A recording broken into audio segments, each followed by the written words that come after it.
Bonjour et bienvenue sur GreenPod, la revue de presse vidéo web du développement durable. Aujourd'hui dans GreenPod, les éoliennes se déplacent et les villes à l'énergie font leur place.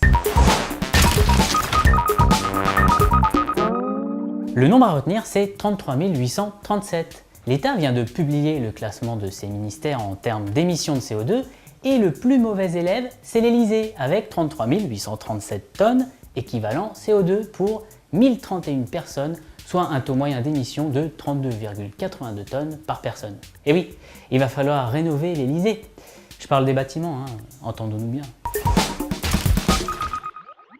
L'énergie renouvelable se nomadise grâce aux mobile wind turbines.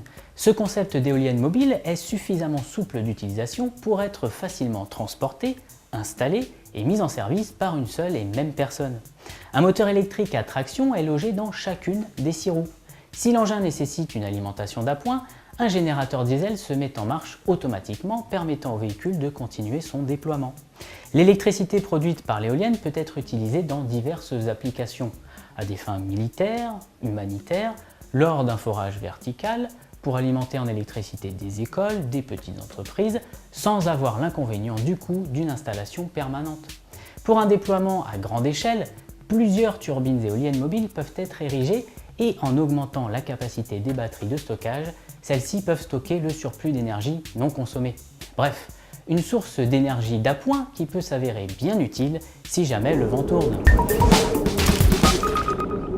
Masdar, la première ville écologique en construction depuis 2008 et située à 17 km d'Abu Dhabi, vient d'accueillir ses premiers résidents. Environ 180 étudiants s'y sont déjà installés.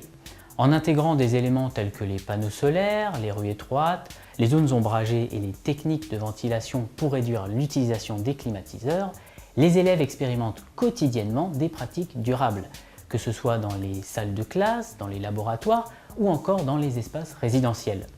D'une superficie de 6 km², Masdar devrait voir progressivement s'installer jusqu'à 50 000 habitants et 1500 entreprises.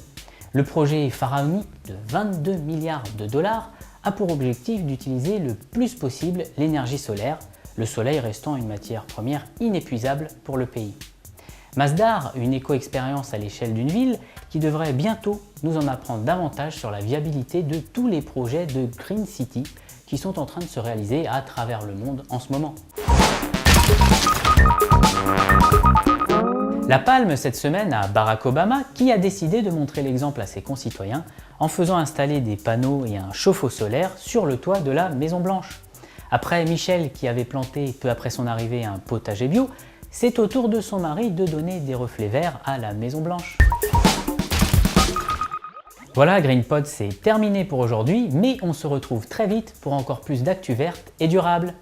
À bientôt!